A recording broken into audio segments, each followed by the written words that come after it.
तो अभी तक हम लोगों ने पहला, दूसरा और तीसरा एफोरिज्म पढ़ लिया था। आज हम लोग पढ़ेंगे फोर्थ एफोरिज्म। बट पढ़ने से पहले थोड़ा रिवाइज कर लेते हैं हम लोगों ने पढ़ा क्या। तो पहले एफोरिज्म में हमने पढ़ा कि एम ऑफ द फिजिशियन क्या होना चाहिए, जिसे हम लोग क्या बोलते हैं, मिशन ऑफ द फिजिशियन। हमने समझा कि सिख कौन होता है, ठीक है। हमने समझा थ्योरेटिकल मेडिसिन क्या होती है। ये सारे वाइवा में पूछे जाते हैं, एग्जाम में भी पूछे जाते हैं कि थ्योरेटिकल मेडिसिन कौन से एफोरिज्म में दी हुई है, या what is the mission of the physician, या फिर हु इज़ द सिक। हम सिक एज ए होल लेते हैं तो क्योर एज ए होल करेंगे, ठीक है। सेकेंड एफोरिज्म में हमने पढ़ा rapid gentle and permanent restoration of the health in the most shortest reliable and harmonious way on the basis of easily comprehensible principle. तो कॉम्प्रिहेंसिबल प्रिंसिपल क्या होंगे ये हमने समझा। जब हमने प्रिंसिपल समझा और rapid dental and permanent restoration के लिए समझा, तो वहाँ पे तीसरे एफोरिज्म में हम सर क्या बात करते हैं कि ये ऑब्स्टेकल टू रिकवरी क्या होती है, ठीक है। उसी वहीं से हमने कनेक्शन बताया था कि जैसे कि ऑब्स्टेकल टू रिकवरी क्या होगी, तो हम लोग ये चीज़ आगे जाकर 260 एफोरिज्म और पांचवें एफोरिज्म में जहाँ पढ़ते हैं एसेसरी सर्कमस्टांसेस, ये सारे क्या ऑब्स्टेकल टू रिकवरी में आते हैं। जैसे ओवर इंडल्जेंस हो जाना, ठीक है, या फिर बॉडी पॉस्चर का गलत होना, मतलब गलत तरीके से सो जाना, या फिर कोई स्ट्रॉन्ग स्मेलिंग फ्लावर होना, या फिर कोई स्ट्रॉन्ग स्मेलिंग परफ्यूम यूज़ करना, ये सब क्या ऑब्स्टेकल टू रिकवरी में आते हैं, ठीक है। ये 260 का जो फुटनोट है उसके अंदर बहुत अच्छे से एक्सप्लेन किया गया है। तो जब हम लोग 260 पढ़ेंगे तो वहाँ और अच्छे से बताएंगे हम इसको। ये सारी चीज़ें हमने पहले, दूसरे, तीसरे में पढ़ी थी। और क्या पढ़ा था तीसरे एफोरिज्म में कि knowledge of the physician, physician को किन किन चीज़ों को नॉलेज होनी चाहिए। तो हमने वहाँ पर पढ़ा था कि फिजिशियन को knowledge of disease and it's indicator, disease और डिजीज के साइन सिम्टम क्या हो सकते हैं।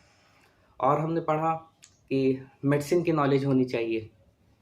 उसके बाद हम लोगों ने पढ़ा मेडिसिन की नॉलेज हो तो अच्छा है, लेकिन जो डिफाइंड प्रिंसिपल हैं उनको अप्लाई कैसे करना है ये भी उसको नॉलेज होना चाहिए। प्रॉपर रिपीटेशन ऑफ डोज की नॉलेज होनी चाहिए, ठीक है। और मेडिसिन कौन से इंडिकेट हो रही है उसकी नॉलेज होनी चाहिए। ये सारी चीज़ें हमने पढ़ी थर्ड एफोरिज्म में।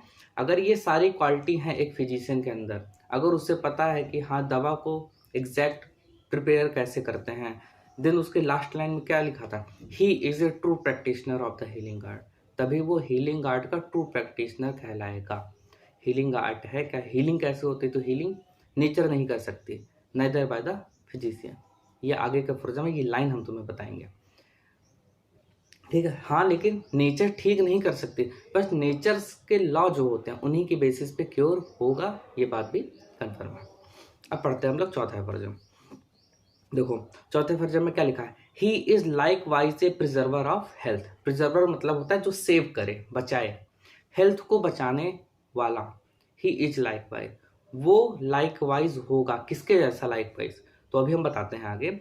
If you know the thing that derange the health and cause the disease, अगर फिजिशियन को नॉलेज है, इफ ही नो किसके लिए लिखा गया, फिजिशियन के लिए, कि if he know the thing, अगर वो जानता है कौन कौन सी चीजें हैं दैट डिरेंज द हेल्थ, जिसकी वजह से हेल्थ के अंदर डिस्टर्बेंस आता है, एंड कॉज डिजीज, और जिसकी वजह से डिजीज होती है, ठीक है, comma, and how to remove them from person in health, और जब पेशेंट हेल्दी स्टेट में कैसे उसको रिमूव किया जाए कि उसको वो डिजीज ना हो, तभी तो प्रिजर्वर कहलाएगा, तभी तो प्रिजर्व कर रहा है किसको, प्रिजर्वर ऑफ हेल्थ, कौन, एक फिजिशियन। तो एक हेल्दी स्टेट में है तो उसको कैसे बचाए एक फिजिशियन, जिस वजह से उसे डिजीज हो सकती है या जिस वजह से उसके अंदर हेल्थ का डिरेंजमेंट आ सकता है, और कैसे उसे रिमूव करना है, ये सारी नॉलेज किसे होनी चाहिए, फिजिशियन को। अब यहाँ पे देखो वर्ड नहीं दिया गया, पहला ही is likewise a preserver of health, like wise क्यों बोला गया है, ठीक है। तो जब हम पढ़ रहे थे हम लोग translator preface to first edition, वो ओपन करना सभी लोग।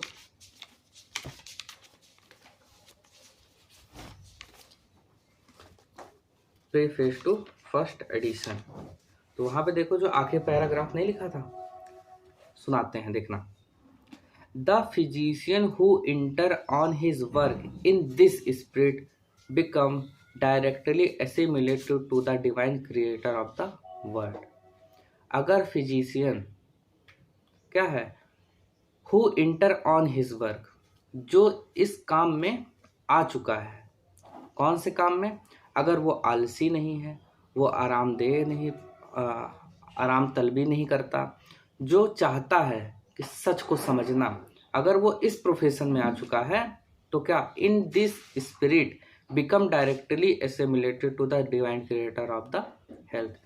तो ये जो आत्मा का सेंस नहीं है यहाँ पे कि आत्मा एसिमिलेट है, उसका जो वर्क है वो जैसे नेचर वर्क कर रही है उसके साथ क्या हो जाएगा? एसिमिलेट कर जाएगा, नेचर के जैसा ही हो जाएगा। The spirit become directly assimilated to the divine creature of the world. इस जो डिवाइन क्रिएचर, इस दुनिया को जिसने बनाया है, जो कि पवित्र है, जो नेचर है, एकदम नेचुरल है, उसके साथ क्या हो जाएगा? एसिमिलेटेड। एसिमिलेटेड का मतलब एसिमिलेशन नहीं पढ़ते, एब्जॉर्ब हो जाना। तो जो फिजिशियन इंटर कर चुका है इस वर्क में कि वो हीलिंग आर्ट को कर रहा है, तो वो जैसे नेचर एक डिवाइन है, पवित्र है, जैसे नेचर क्योर कर रही है उसके जैसे ही क्या हो जाएगा? उसी में एसिमिलेट करेगा, सेम जैसे हो जाएंगे। Whose human creature he help to preserve. देखो यहाँ लिखा नहीं है, जो वो क्रिएचर है जो हेल्प करता है किसमें? प्रिजर्व करने में। तो वही चीज फॉर एग्जाम्पल फॉर में लिखी गई क्या है? He is likewise a preserver of health. इसीलिए क्या बोलोगे? लाइक वाइज कैसा? नेचर के जैसा। And whose approval render him thrice bread. हम क्योर नहीं कर रहे हैं, हम तो सिर्फ एक जरिया हैं। इसीलिए हम कैसे हैं? हम लाइक वाइज प्रिजर्वर हैं। प्रिजर्वर रियल में प्रिजर्व कौन कर रहा है? वो नेचर प्रिजर्व कर रहा है।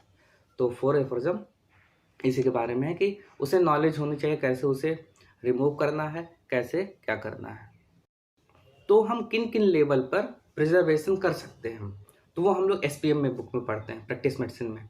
तो ये जो पूरा प्रैक्टिस मेडिसिन वाली कहानी है ना, इसलिए हमको प्रैक्टिस मेडिसिन बहुत अच्छे से आनी चाहिए। क्यों? क्योंकि हम क्या हैं? We are a likewise a preserver of health. हम हेल्थ को प्रिजर्व करेंगे तभी हम अच्छे फिजिशियन कहलाएंगे। ठीक है? तो हमें PM की नॉलेज अच्छे से होनी चाहिए। हमें पता होना चाहिए कंटामिनेटेड फूड वाटर, अगर उससे डिजीज़ हो रही तो हमें बचाना है पेशेंट को। ठीक है? तो हमने जब प्री टू फर्स्ट एडिशन पढ़ा था, आखिरी लाइन बहुत अच्छे एक्सप्लेन नहीं की हुई थी, हमने थोड़ा सा छोड़ दिया था, आज के लिए बचा के रखा था कि जो फोर्थ वर्जन पढ़ेंगे तो वहाँ से इन दोनों कनेक्शन पढ़ेंगे, तब हमें समझ में आएगा अच्छा हाँ ये दोनों चीज़ें कैसे जुड़ी हुई हैं। ठीक है? तो एक बार समझ लेते हैं सिंपल सा। He is like wise a preserver of health. He is कौन? फिजिशियन एक प्रिजर्वर ऑफ हेल्थ के जैसा होगा। क्यों? क्योंकि रियल में हेल्थ कौन प्रिजर्व कर रहा है? नेचर प्रिजर्व कर रही है।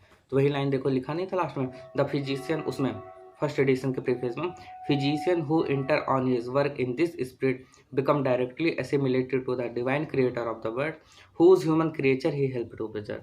तो वो जो डिवाइन क्रिएचर है, जो नेचर है, हम उसे भगवान बोल सकते हैं, जो भी समझना चाहें। तो बस हम सिंपल क्या कहते हैं, जो नेचर है वो हेल्प करती किसमें? प्रिजर्व करने में। तो लेकिन फिजिशियन क्या है? Like wise a preserver of health, nature उनके जैसा। तो इसीलिए भगवान को रूप कहते हैं। ये दुनिया भर की चीज़ें वो हम लोग सिंपल समझ लेते हैं, बट इस एफोरिज्म को वहाँ से कैसे करना है हम ये नहीं बताना चाह रहे हैं। तो हमें इन सारी चीज़ों की नॉलेज होनी चाहिए। That derange the health, that cause disease and how to remove them from person in health. Person के अंदर कैसे इसको रिमूव करेंगे कि पेशेंट ठीक हो जाए। तो देखो यहीं से एक इसको और कंटिन्यूएशन हम आगे की तरफ ले जाते हैं। जो हम लोग पढ़ते हैं ना क्योर और रिकवरी क्या होती है, अगर हम एक्साइटिंग कॉज को हटा दें उसके बाद बॉडी अपने आप ठीक करे, वो रिकवरी की तरफ जा रही होती है body. But exciting cause remove करके हम डायनेमिक फॉर्म में मेडिसिन दें और फिर उसका एग्जैक्ट हेल्थ का रिस्टोरेशन हो, वो हमारा क्योर कहलाएगा। तो जो हम पढ़ा नहीं था what is difference between cure and recovery, तो वहाँ पे हमने बताया था क्योर क्या होता है? डायनेमिक फॉर्म में होता है। क्योर हमेशा रिजल्ट ऑफ आर्ट होता है। तो ये हमारी आर्ट है कि हम मेडिसिन सिर्फ और सिर्फ एक्साइटिंग कॉज हटाना ही इंपॉर्टेंट नहीं है, वहाँ से हेल्थ का रिस्टोरेशन भी करना इंपॉर्टेंट है। तो अगर हम डायनेमिक फॉर्म में मेडिसिन से उसको कर रहे हैं तो वो क्योर की तरफ जा रहा है पेशेंट। लेकिन एक्साइटिंग कॉज सिर्फ रिमूव कर दिया, उसके बाद बॉडी खुद से कुछ ना कुछ कंपनसेशन करेगी, तो वो क्या है? एग्जैक्ट हेल्थ रिस्टोर नहीं हो सकती। तो उस केस में बॉडी क्या करती है? रिकवरी करती है। ठीक है?